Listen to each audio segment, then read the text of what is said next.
YouTube. Okay, there we are live. Welcome, welcome, welcome, guys, to our another live podcast. This will be amazing, crazy for all the investors who want to learn so much about Florida, Airbnb, construction, development, flipping, student rental. So many information flowing together today. And welcome to our star, Mr. Andrew Hines, all the way from Burlington. Thank you, Yeah, Andrew. Thanks for joining in. I really like your backyard. It's like motivating. I should do something like that next time. Uh, yeah. so, uh, Before we dig into that, our audience want to know who's Mr. Andrew Hines and then what is up to these days. Well, yeah. I mean, if you're looking for backstory, I've been investing for, I guess it's like 12 years now. It's, Okay. 11, 12 years. Mm-hmm. Got into first, a couple small family homes. That didn't really take off too fast because I ran out of money. And didn't know how to do a BRRRR, didn't know how to do any of that stuff. So 2015 rolled around, started doing student rentals as BRRRRs, and then also started selling some of them. That's where I really hit my stride, doing gut renos, adding additions. Then I got into starting my own construction company shortly thereafter and building townhouses, larger kind of developments, doing servicing work. Nothing like, graduating business school, nothing I thought I would do, but ended up doing it. And then more recently, I've recently purchased a campground up in Tobermory area, as well as I'm investing in Cape Coral, Florida, where I'm doing new construction builds. So I basically just purchased a handful of lots and started building houses. Wow, so much things happening for you. Obviously, it's keeping you busy. I know you are busy with your family life also. We are blessed with a little one. Yeah, I always say little investor. yeah, a So little how, investor, an 8-month-old investor. yeah, so 8 months, right? It's a lot of investment from your side so far. Oh yeah, So yeah. just a basic, right? Before we dig in deep into all those things, how you're creating a balance? You're everywhere, north, south, east, west, and obviously we have family Mhm. obligations. How you're creating that work-life balance? Well, I mean, I kind of hit a breaking point shortly after he was born. Like I knew kind of leading up to him being born that I was going to need help and I was going to need Okay. to grow because it was either, scale everything down and, stop, which doesn't work, or delegate like crazy. So delegate like crazy has been the thing, and Okay. I think in March, like first we started getting like night doula help. Like we had like a night doula to come help us at nights with the baby because he was up in the middle of the night. We weren't sleeping. Mm-hmm. Here and there we had that. Then it was my assistant and my full-time video editor in, I think we started that in March. And Okay. ever since that's been a huge weight off my chest in terms of time commitment. And brought on an operations manager in my construction company most recently. Okay. Really just hiring and just hiring, bringing on talented help, bookkeeping, upgrading. Where I used to fill in a lot of the blanks, I'm just delegating more and more. I spend the time with people to teach them, to show them. I'm a big fan of using like screen record videos to show people, hey, this is what I do. Okay. This is how we do this. Can keep this, save this for next time I ask you to do this task. So anything that I could teach, I'm going to delegate. If it's something that requires my um, insight, then that's what I won't delegate. But every time I think, okay, this is the next thing, and that, then I'll be set. Then I realize, okay, there's another thing I can delegate. And it's actually allowed me to start thinking about opportunities again, where Okay. I was like, I don't even know how I'm going to get through today or tomorrow with how much I had going on and have going on.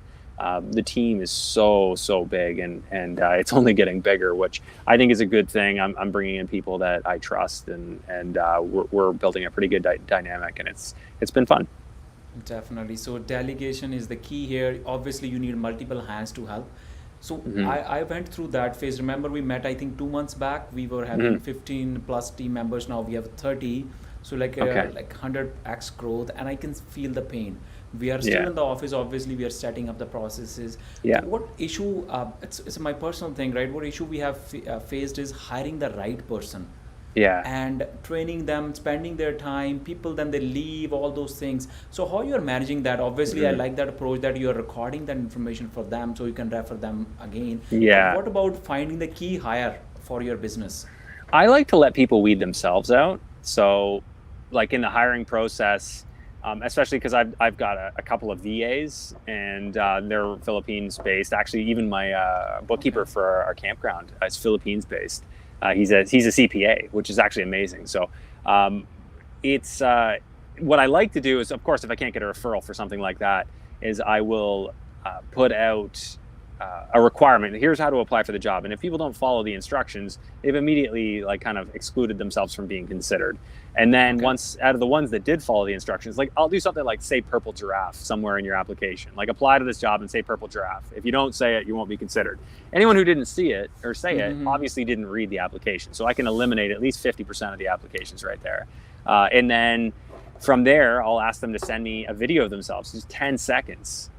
Tell me Okay. why I should consider you for this job. And that allows me to see how they speak. It allows me to see their mannerisms, to see if they could even do the job that I'm going to ask them to do. And so right there, you automatically start getting better applicants. Okay. And then you're working out of a pool of much more qualified applicants. Will they leave? Yes, maybe. But I think if you can decrease the pain of hiring them in the first place, um, that'll definitely help. And you can get somebody that you can kind of pick up on that mutual respect. And I've been very fortunate.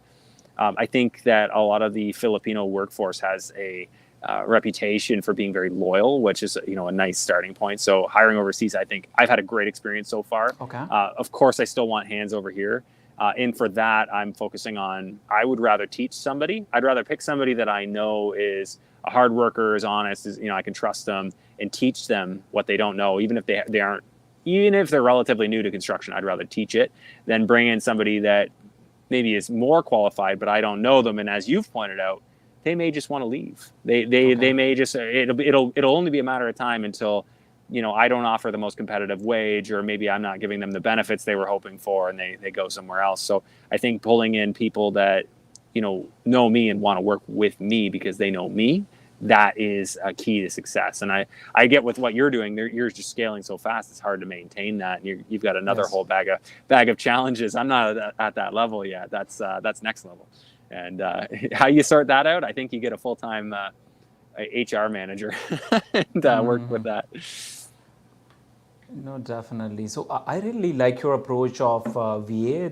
I haven't tried that out. Yeah, I'm a bit hesitant, like who to trust, which how to find them. There are so many yeah, websites, there are so many portals online, but I haven't yeah, like how you approach them on the first site. yeah.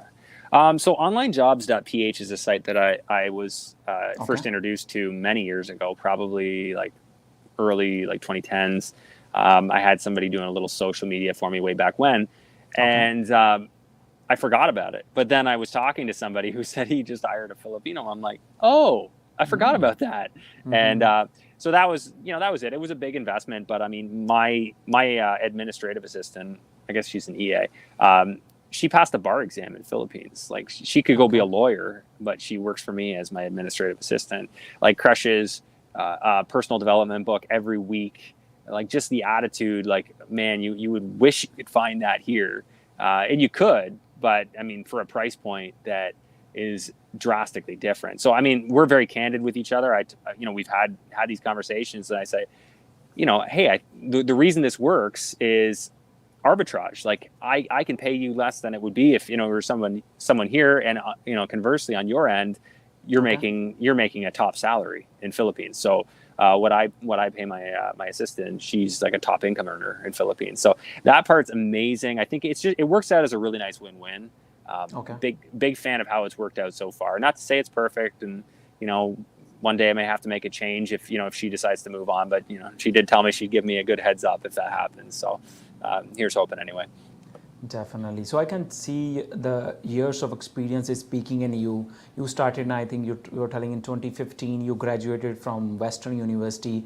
You were like any other kid. Like, how come you went into development? So many options. What was a triggering point for you, for our viewers who are watching this? What is the key thing that was different in you, and then like you thought, okay, real estate is for me?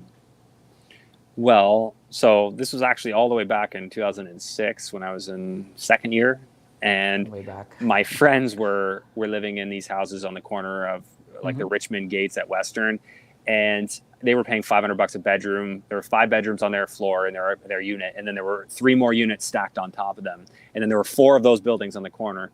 and I was crunching the numbers and just Okay. figured this guy's making more than my parents just by owning 4 buildings. And from that moment, I'm like, I need to own these buildings. I need to own Mm-hmm. buildings like this. It doesn't have to be these ones, but I need to do this. This needs to be what I do.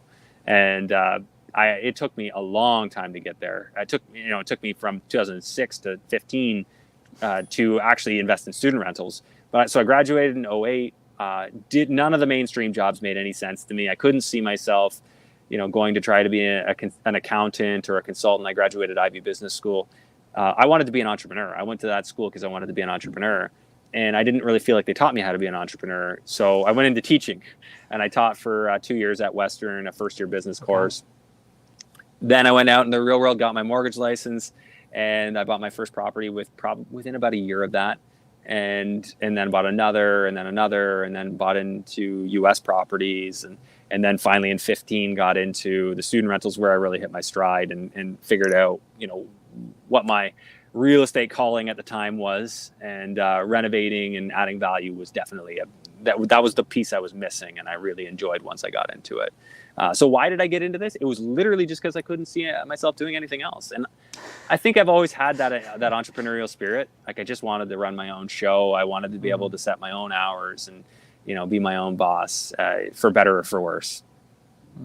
So it's like you started crawling, then it's like a baby steps you took. Now you went from student rentals, all those things. Now you're obviously into a development also. So do you want to talk about your latest projects? What is the progress report on that? And then how many units are you building? Where is that? How is it happening for you right now? Yeah, so in Florida, I've got 10 lots right now, and Okay. I am midway on building. Like, one of them's drywalled, the other one is ready for rough-ins. So we have shingles on now, I believe. Last time I saw it was tar paper on the roof. Okay. So ready for rough-ins on that. Third one, we're permit ready, permit in hand. So I've got a lot of money going south right now, funding these. And then I have 2 more in that batch that are ready to go in for permit. So I just have to select my unit, and we'll go in for permit. And those are moving along nicely. I really like the numbers down there. Like, most of these lots I bought anywhere from $25,000 to $45,000 US. Oh, And build costs, depending on what I'm building, but I'm building like 1,880 square foot, 3-car garage, outdoor kitchen, pool, lanai, like screened in area out back, and 4-bed, 2-bath kind of house. And I think I'll be all in on that first one with the lot for somewhere around 420,000, Okay. and we'll be selling that one, listing for 579. Now, not to say like that pricing, like I got that lot early and then prices went up on those lots. Okay. So before, prices had come down a bit on the back end of that, we were planning on listing at 599 for this and expecting it to go over 600. Now we're planning on 579. But Cape Coral, that area in general in Southwest Florida, 2 of the fastest growing cities in the U.S. and Northport and Fort Myers. So many people are coming to that area. So many people are migrating to Florida that it hasn't been hit the way that like Ontario has with this correction. And the other reason for that, I believe, is obviously preferential politics. Like, Florida's popular for that reason. Okay. A lot of people want to go there, but it was already hot. It was already growing, and the price point was extremely appealing, because they only recovered their 2008 high, their 2007, 2008 high, about a year and a half, 2 years ago. So they haven't been out of control growth like Ontario has for all this time. So for me, I looked at it and I just thought, I could hustle here in Ontario and I could find deals, but I like to push my business downhill. I think it's easier, if you find the opportunity that works for you, for your skill set, for your comfort levels. And this kind of checked all those boxes. I love Southwest Florida. I spent a lot of time down there, and so that's worked out really well. And then beyond that, so I'm doing some other units there. A mix of, we'll go up to 2,130 square feet, 3-car garage again. That's the next one. Pool, hot tub, outdoor kitchen again, 3-car garage. And that one's 4-bed, 3-bath. That one I'm going to keep in Airbnb, and I'm just going to sort of go back and forth. Buy one to keep, buy one to sell. So flip one, keep one, burn through those lots, buy some more, and do it some more. That's the plan down there. And up in Tobermory, that's the campsite, and that was bought in November. So let's pause here. Actually, so much yeah. information, right? So Yeah, let's sure. digest that. Why don't we dig deeper into Florida Sure, project, yeah. and then Yeah, definitely we come could- back to Ontario. It's like Sure. back and forth, right? So we won't bounce around too much. Yeah, sounds good. yeah. So Florida, right? So the first thing is like any Canadian or Ontario looking into that. So there are so many bottlenecks, but Florida, why Florida? I can see the numbers make sense, maybe, but still there is a hesitant. What was a supporting factor and what was a jumping factor into that? There is so many risks involved. For me, let's say I do my analysis, I said, oh, it's too far, how I'll manage it, the first and foremost thing, and the Canadian USD currency, the accounting, the regulation, visa, so many things, right? Like, Oh, yeah. What was the motivation factor behind this, right? It's more energy that flows into from inside. I know I can go to Calgary, I can build the same thing there also, same pricing, but why? Why are all those things? Well, I mean, do you want to look for a needle in a haystack, or do you want a stack full of needles? You know what I mean? Like, I think that wisdom is applied to Ontario for the longest time, and it's not like I just went down there and said, "Oh, I'm doing this." I had a very strong feeling that Florida was where I wanted to invest. And I liked it as a political hedge because as Canada goes further and further to a socialist direction, raising taxes, restricting use, more landlord control, it just kind of made me think, hey, it wouldn't be bad to have a political hedge in case things go a direction here where it becomes very unfavorable to be a landlord, to be an investor. Now we've got stuff on the other side of the border. So it seemed like one of those long-term moves you should probably make anyway. And that's how I thought about it. So I was very keen on getting some money on the other side of the border. I made the decision to sell off my student rentals, and I want to move that money south so that I can put it to work in a market where I feel like the properties are more diverse in terms of they can be used more readily. Like my student rentals, for instance, are very purpose-built only for students. So what happens if they close down the school with another lockdown or what have you? I just thought about it. I'm like, you know what? I'd rather have my money into stuff that serves families, has more diverse use. So that was sort of the genesis of the idea. And then I go down to Florida. I start looking around. I went to the RIA, which is their real estate meetup in Fort Myers. We were there from 2021. We were there from the end of January into the middle of May. And I was going, once or twice a month to these meetups, meeting people, talking to people. And then I finally went to one of these RIAs towards the end. I think it was in April. And I heard a guy speak about new construction, and I'm like, now you're speaking my language. He was running the quick numbers and saying, hey, you can partner with me, and this is what we're looking at and what we'll make. So I reached out to him immediately. I said, let's meet. I want to check out what you're doing. I want to go over what can be done. We went through some numbers, and he basically just said, well, you fund the first installment, you buy the lot, and I'll do the rest. I'm like, okay, no problem. I got the money for that. And then, then came the hard work, figuring out how to do it, how to structure it so that I didn't feel like I was being exposed with a new relationship. And I decided that I wanted to actually hold title to the real estate. And we went back and forth. And basically Dave, the guy I partnered with on the first one, I got his blessing. I said, hey, you know what? I'm going to be a bird on your shoulder on this one. I'm going to be wanting to do this on my own. So I'm doing this with the understanding that in the future, I'm doing this on my own. Like I'm going to be working towards a visa. He was good. He's been fantastic through all this. And so he basically, price of admission with him, I basically am cutting him in on this first one as a partner, and he introduced me to the builder. And now I'm directly dealing with the builder. I guess technically she's a general contractor. I'm the developer builder, so to speak, because I'm buying the lots. It was worth every penny, is worth every penny. And he's a great contact. I'll continue to use him as the realtor for everything I do. And, unless something changes, because he's a great value add, and he's really, he's a guy that I can just ask, hey, Dave, what's selling best right now? I'm going to put another one in the queue, or I'm going to start another permit. Like, what would you build right now if knowing the market, seeing what you're seeing? And, he'll just give me some feedback and say, oh, well, this one seems to be doing really well. And that kind of relationship really helped. What I had to do to make this all work was I had to realize that I can't do everything myself anymore. Yes. I've spent enough time being my own general contractor, having my own general contracting company, and doing every detail, and realizing, like, if this is what I have to do, I can't ever grow.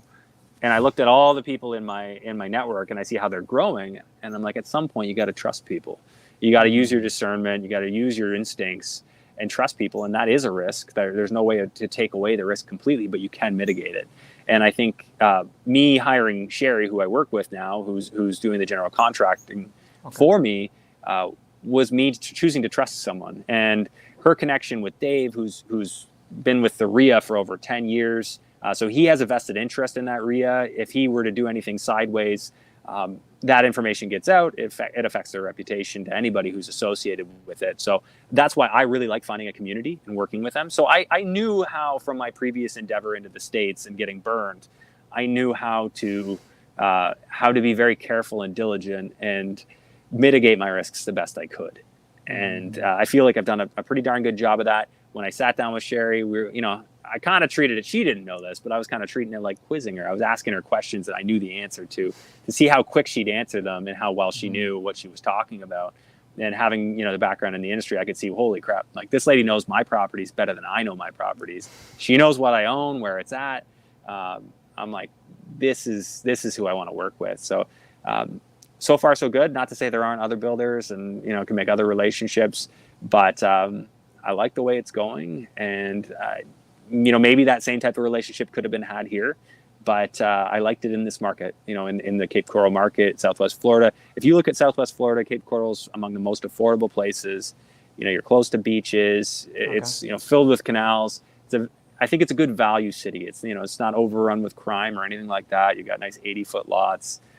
There's just so much to like. And I've always been big on, water flows to the lowest point. So if you pick a market that's substantially less expensive than other markets in a more attractive political climate and actual climate, and you do all that, if there's a correction, and I was saying this long before there was the correction, realistically, I would expect a market like that to correct less.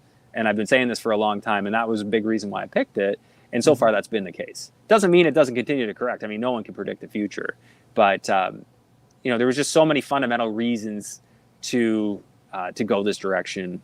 And ultimately, I do feel like it was the right for me. And I've learned to trust my gut more. The older I get, the more I realize that anytime I ignore my gut, I regret it.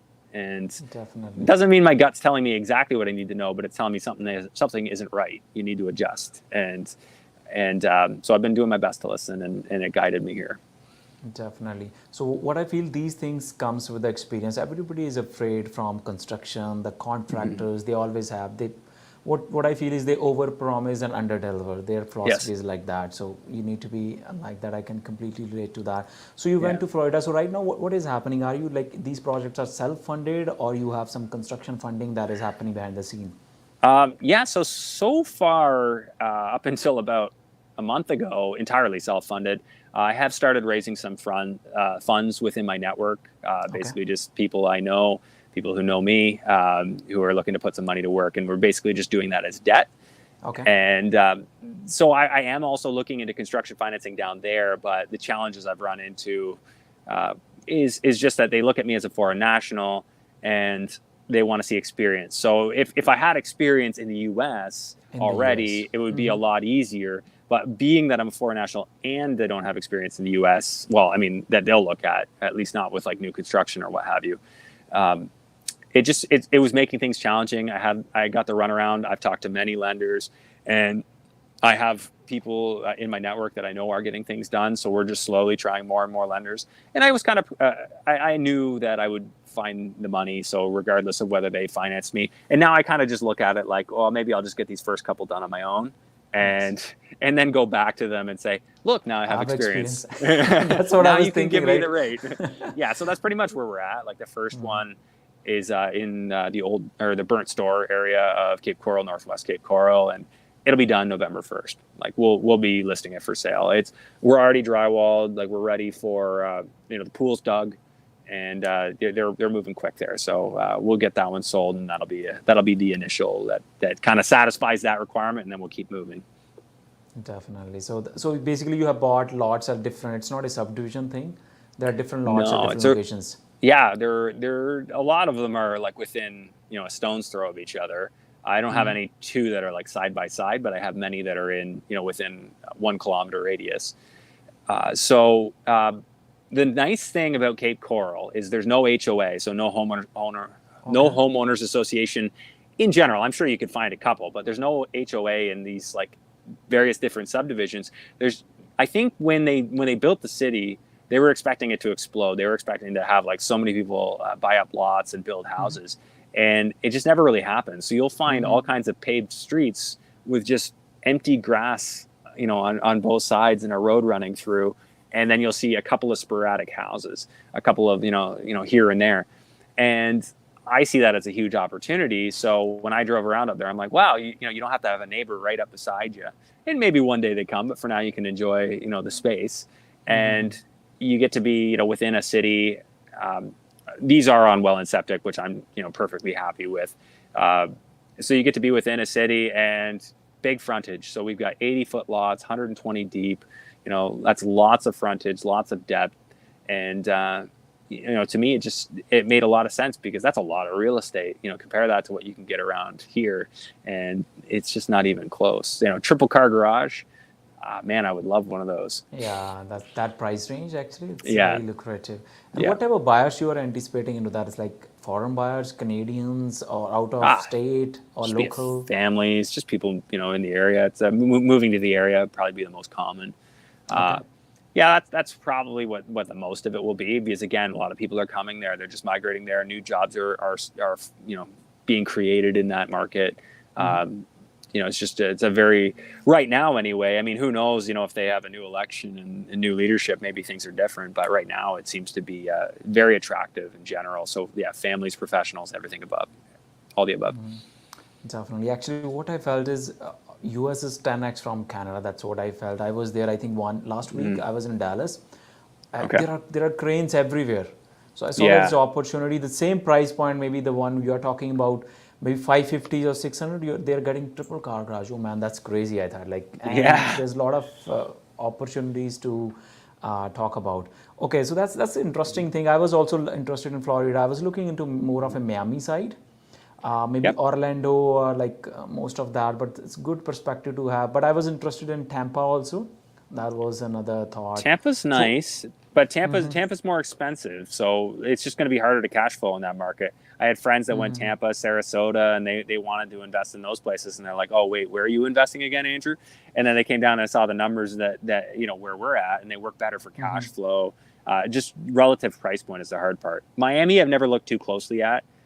okay. Anytime I've gone to Miami, it's big city, man. I'm not a big city guy. I like I like more It's more of a relaxed than that. party So thing, right? yeah. That's good, right? So now you're Florida, that is happening by itself. You have a basically a builder there managing. So you're getting a status report. What's the progress?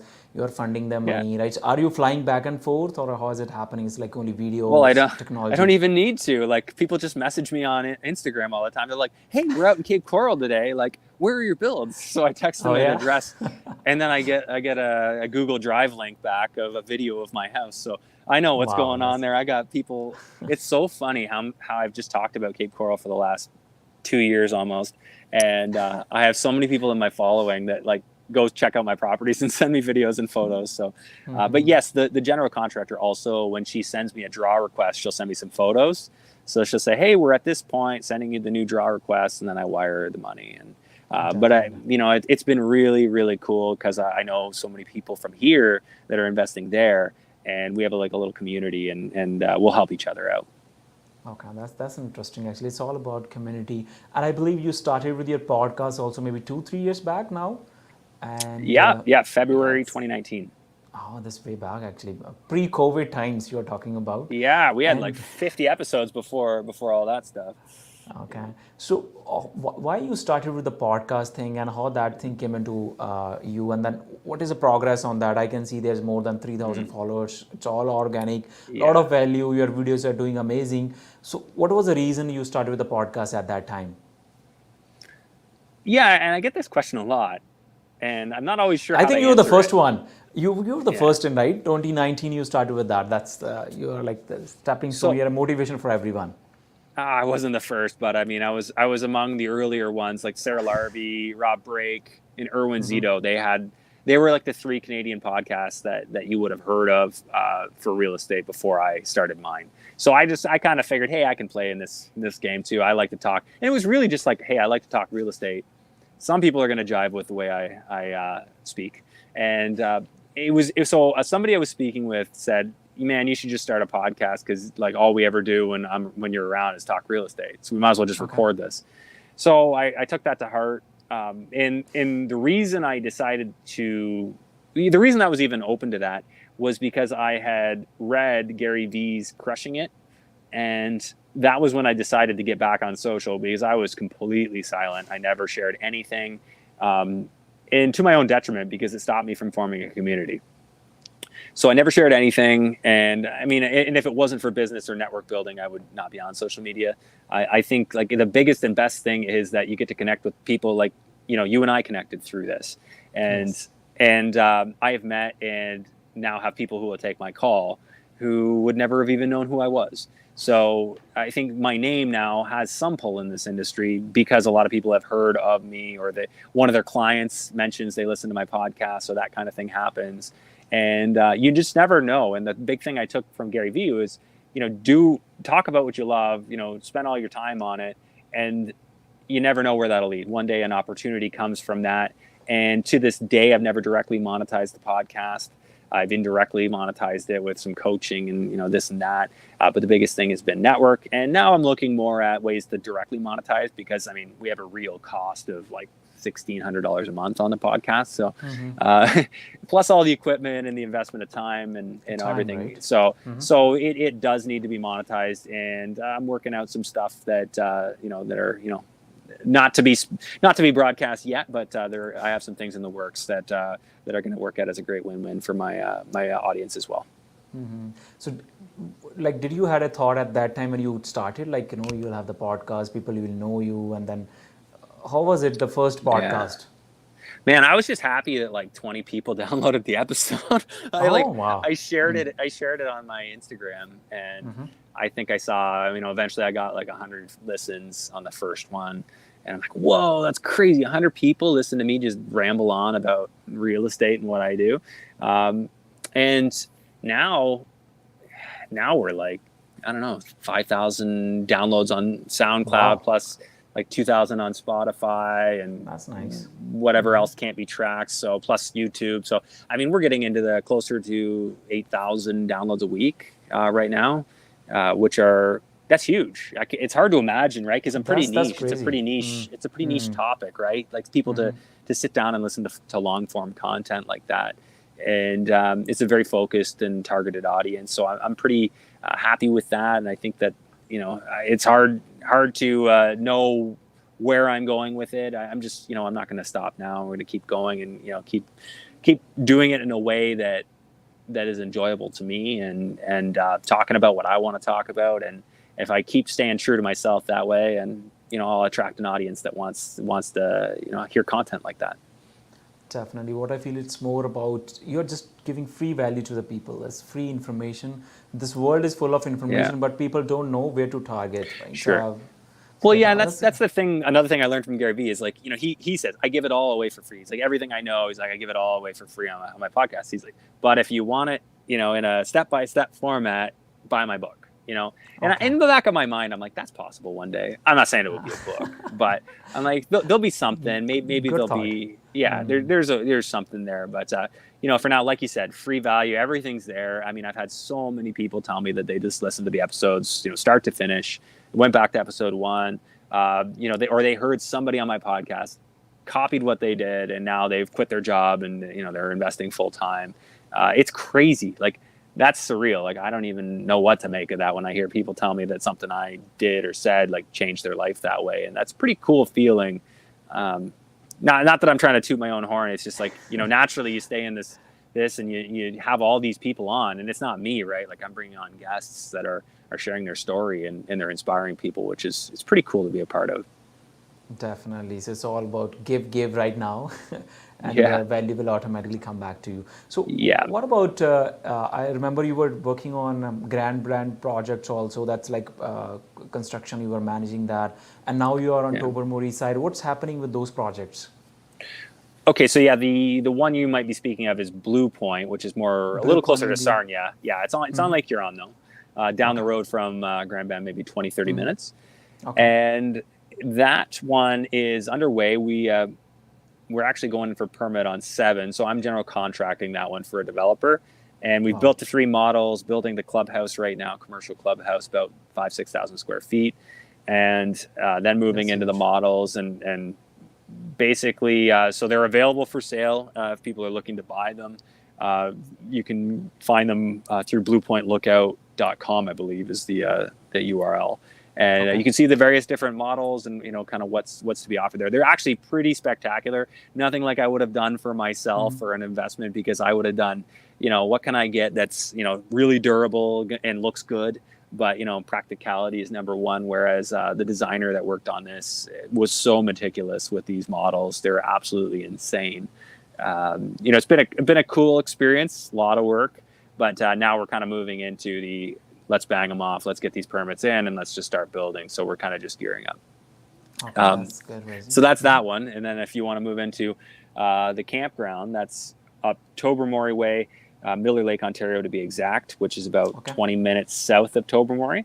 Okay. And what we did, so we bought in last November, and it was the off season. Obviously, the previous owner had just kind of finished collecting all the revenues for the season, and we came in, carried it through the winter, sort of did our planning of what we were going to do. We started acquiring some trailers, we ordered Okay. tents, and we turned it into so we'll start with what it was. It was a trailer park, so it had 25 seasonal trailer rentals. So they Mm-hmm. were renting sites and they were bringing their own trailers onto the site, and then it had a mix of campsites and pull through trailer sites outside of that for a total of 70 sites. Okay. And we came in looking at it. The seasonal renters were paying $2,000 a season. Actually, not even. It was like $1,950 a season. So we were just looking at it and the numbers and what we paid for the place, and we're like, "There's no way we can keep doing that." Like, we got it, and they were the best sites on the whole campground. So we had to bring the unfortunate news of letting these guys know that unfortunately, we're not going to be offering seasonal campsites at all anymore. Okay. And so that was our first process, is kind of breaking that news, which obviously people don't like, but eventually that all got sorted, and we started our glamping area, which is a mix of tents. So if anyone wants to check this out, grottogetaway.com, you can check out all our different tents. We're also on Instagram at the Grotto Getaway Glamp. Mm-hmm. And we've got an incredible social media team that does a great job of showing off what these are. And we also have glamping trailers. And just like, people can go on Airbnb and they can book these, or they can book direct with us. And even on booking.com, where, our trailers are available. So we're basically we're making sure that we're being found and offering people a really, really unique stay in the Tobermory area, because one, I knew how well Airbnb cottages were doing, but I wanted to get into Airbnb in a way that could scale.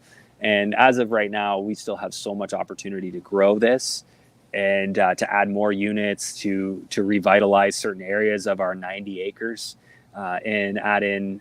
So take existing sites. We're capped at 70 sites by the bylaw, but we Mm-hmm. can just repurpose sites. Or some of the sites were small, so we just merge them. We make 2 sites into one, and we're just trying to make it better and better.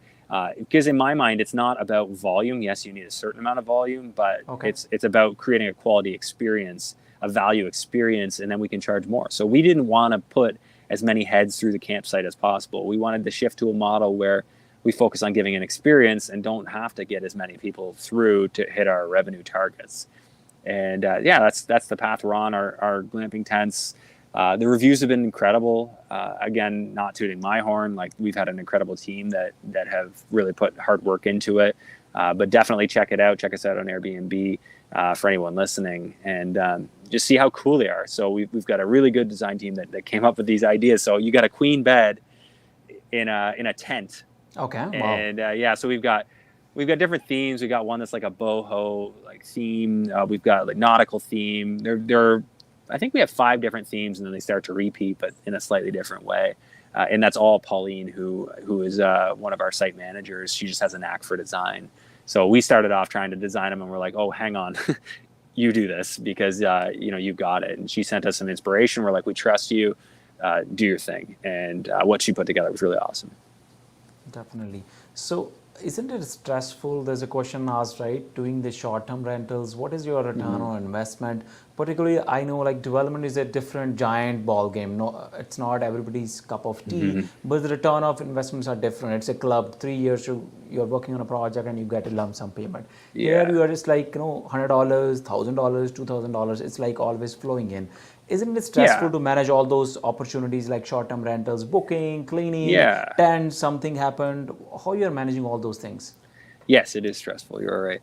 Uh, you know what? And that was something I was very aware of going in, is that it had a lot of ability to be stressful.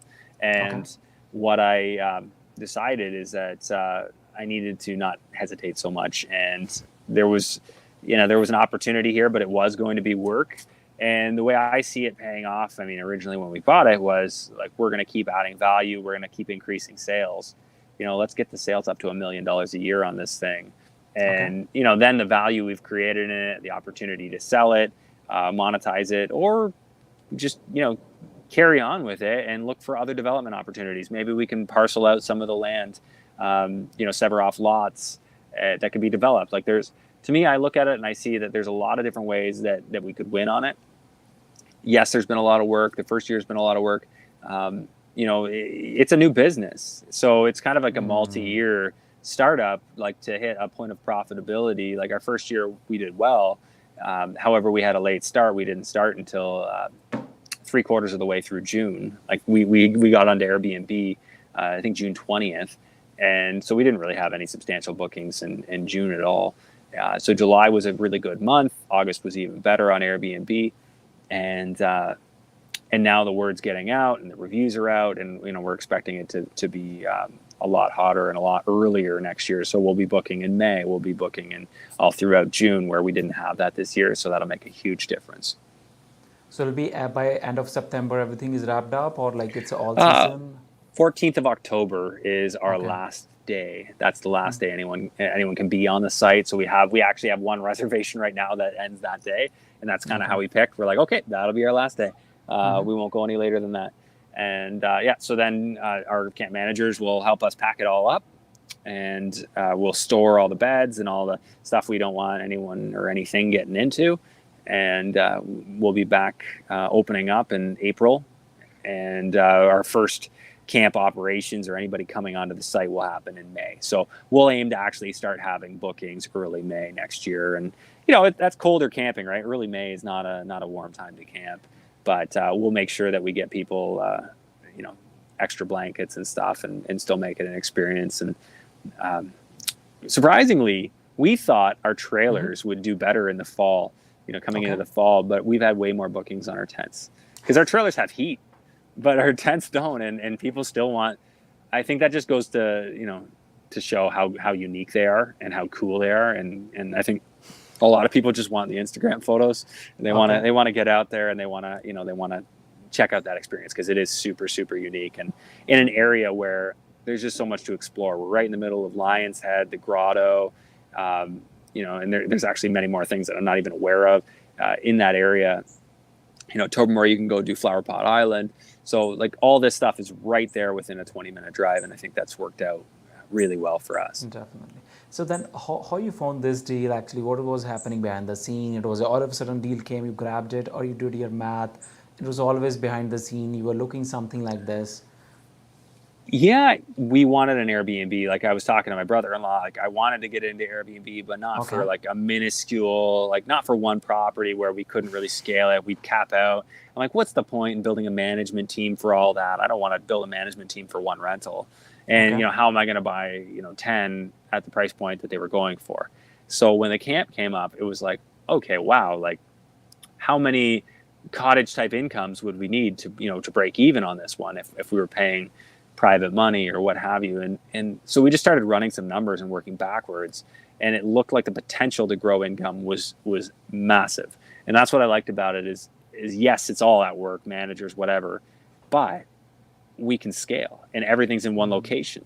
So we can hire full-time managers, we can hire full-time cleaners that just work for us, and they just go around and they clean all our stuff. and keep our campground looking top notch. And I think that's a reputation we're starting to build, is everybody who comes says, wow, like the bathrooms are so clean, Okay. these tents are immaculate. And that's the type of feedback we've been getting. Of course, we've had to work through a few hiccups, but overall, I think that for a first year of operations, it was pretty solid. So Definitely. roundabout So answer to your question. So you feel free to steer me back if you want to dig deeper now on I'm that. just thinking, right? Yeah. So are you looking Yeah. more of a scalability into this track? You will be more of Airbnb focus where you can scale. You have a team managing Yes. it. Yeah, So we'll be steering towards almost entirely hospitality stays. So whether it's tents, whether it's trailers, whether it's goots or something in between, whatever we can put together that would be a unique or cool experience, we'll be adding that in and trying to steer towards that type of customer, because the type of customer we get off of Airbnb or the like is a customer that they want an experience. experience. They want hospitality. They're not just coming for a place to stay. Or a cheap campsite. We don't want that. We don't want that type of traffic. We want people who come because they think it's a beautiful place, well located, and it'll be a cool experience. And those are the type that you'll get along with better as they come in, and they'll also leave better reviews. They'll be pleasant to deal with, and they're willing to pay more for it.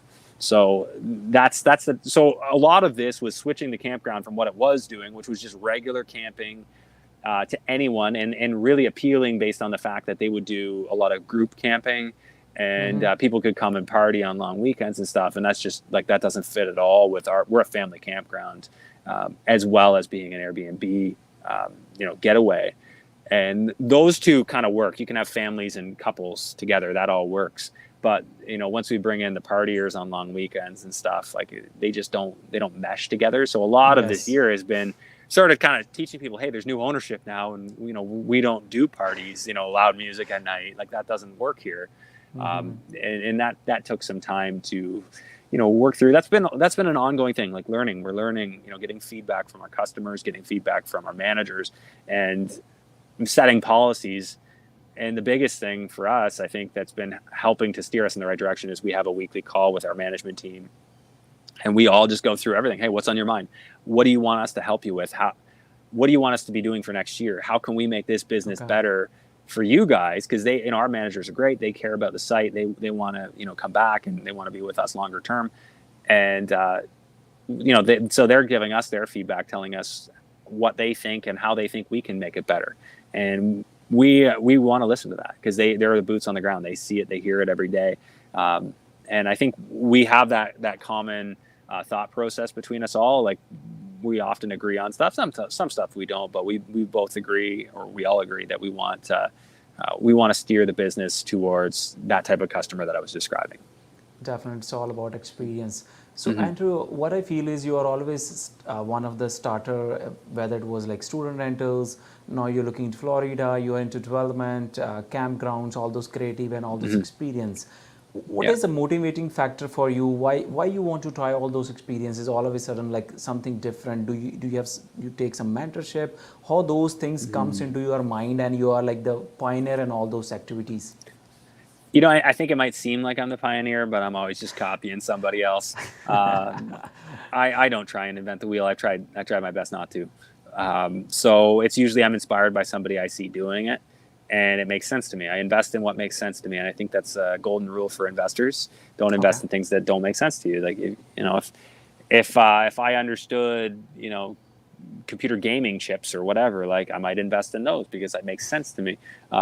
So I think that Southwest Florida made sense to me because I'd been there. I'd stayed there many years. I could see the price point. There were so many reasons why that made sense. It's just about copying what works. So focus on finding people who know what they're doing and Okay. are doing it well, and then copy it. That's been it for me. So the Cape Coral thing, that's why it took me so long to act, because I couldn't find anybody doing anything that made sense to me until I saw the new construction. I'm like, okay, that works. Like, I didn't want to compete with a million people for flips. I've never wanted to compete with people. I've always wanted to be unique, or take a unique approach that others aren't doing, so that I don't have to feel like I'm just competing with people.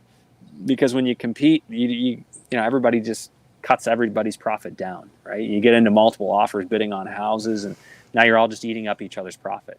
And I just anytime I got into those situations, I'm like, I don't like this. I don't really want to do this. So I would find unique ways. Like, how do I find something where I'm not having to do that? And that's what's led me to get creative, to look at stuff like this. I think the Campground was a creative approach. I think Cape Coral's not as creative. However, it is, I guess, for a Canadian. For a And Canadian, yeah. yeah, it's a little bit more creative. But it was just, like, how can I, there's always a better way. And if I see somebody doing something smarter than me, better than me, I want to know how and why, and if that's something I should be doing. And I'll evaluate. I'll listen to what they have to say. I'll see if that fits with my feelings and what makes sense to me. And if it does, I proceed. Definitely. So, what is Andrew looking in the future? Like, what is like driving you? I think you have done all those things on peak thing. What is next for you? Do you have any roadmap, any vision board that you want Yeah. to conquer? Well, you know what? I've done vision boards here and there, and then it just never stuck. But for me, I just picture buying back my time entirely, where I don't That's actually important. I don't actually have to do much of anything on a daily, other than that which I just truly enjoy doing. And I enjoy working with people, helping people, but having time for my family, number one, and being able to do the things we want to do. And I'll always want to tinker. Man, I like working with my hands and barely ever get to. So by buying back my time, I can do those things. I can do stuff around the house, because I honestly really like that stuff. I really like building stuff. So my vision is one more of, like, just being able to support my family, be there for my family, be able to tinker around the house, and these businesses run themselves. And my last year has been a big step in the right direction for all that. And now I'm working on even bigger stuff, which, yeah, it's going to be work up front. I don't mind working hard up front for Yes. something that will pay off long term. And that's kind of where my head's at right now. Definitely. So that's a crazy advice. Just drive that. Obviously, nothing Mm-hmm. comes easy. You need to work hard, but to Mm-hmm. achieve those targets, to make your life easier, more Yeah. time freedom, you need to put your efforts now. That's completely agreeable. Right. Yeah. Yeah. Put it in when you're younger, and then later on you can enjoy it. But I mean, there's still got to be balance, right? And my son, like, Yes. it forces me to have balance, because I got to be there for him. I got to be there for my wife, and I'm not going to miss watching him grow up. And I am fortunate enough that I get to spend a lot of time working from home. Although I did just get a new office space, but I'm not going to be there full time. I'll be there like part time throughout the week, just because it's focus time. It allows me to step out of the house, focus for a few hours, get things done, and then I can go back home and field calls and whatever as I need. Definitely. So what Yeah. about, do you have any advice for somebody who's just starting, somebody who's already graduating, they have that roadmap, they want to get financial freedom. So what are Yeah. suggestions you have, like the basic things they need to look into? The biggest thing is go find somebody who's doing it well, and then offer to work for them. Do whatever you can, add value for them, and stick with them. Be loyal to them. Commit to what you said you're going to do, and do it, and you will learn. Like, survey those who are doing it well. Don't try and do Definitely. it yourself. Like, I tried to do so many things myself in my life, or I had a piece of how it worked, but I didn't have the whole thing. And sometimes that works, but it depends on how much of a piece of it you have. Do you have 10% of it, or do you have 80% of it? I think if you're at that 80%, you're probably ready to act, and you'll figure out the 20%. But if you're at 10%, learning that 90% on your own is going to be pretty tough. So don't be afraid to partner with somebody who's doing something you want to do. Be the money partner. Get a foot in the door. Like, that's what I did in Florida. I didn't want to have to find my own general contractor. I wanted to find one that somebody could vouch for, and that worked really well. So don't be afraid to pay for your learning, and to pay for your for what's going to take you to the next level, whether that's in time or money or both. And because if you're just starting out, like, you got all this time. If you don't have kids yet, dive in, man. Dive right in. Learn everything about it. Soak it all up, and the rest will take care of itself. You'll see opportunities. Once you understand, once you have the knowledge, the opportunities present themselves. Definitely. So, and then it's all about, what I feel is, it's about those failures will take to success later, all those Yeah. nitty gritty things. I remember, like, initially you used to do all the jobs with the student rentals. You were doing the construction by yourself. It helped you Yeah. somewhere, right? So that you learn from there, Yeah. you improvise, and now Yeah. what you're doing developments, and that's helping Yeah. you everywhere. This is all. You never know where your Cap Coral project will lead you. So that's Yeah, exactly. Yeah, you just got to keep moving forward. And then, of course, follow your gut, and keep getting around people who know what they're doing. And spend time with them, right? Because they say you become the average of the 5 people you spend the most time with. So who are those 5 people, right? And how do you sub some out and put more influences into your life that are going to take you in the direction you want to go? Definitely. So thanks, Andrew, for such a amazing feedback, such an important discussion. I know it's a precious time for you. Evening, enjoy your evening. Any last Yeah. thoughts where people can find you about all their projects and Yeah. opportunity you're talking about? Anything you want to say here? Yeah. Best place to follow me is on Instagram at the Andrew Hines. And that's just, if you had something you wanted to reach out or say hi, that's the place to do it. I do my best to get back to the people who message me. I'm not saying I'm perfect, but I do a pretty good job. And you can follow my podcast, any of the platforms. Just search for my name, Andrew Hines, and you should find it. Definitely, and I would just add here that podcast will be really a learning experience for you. You don't have to pay for it. That service is still available for free. Why not utilize it and learn from somebody who's really experienced, have achieved success in their life. Thank you again. Thanks a lot, Andrew, and enjoy your week. Thank you. Thank you. Appreciate Yeah, it. bye bye. Take care. Bye.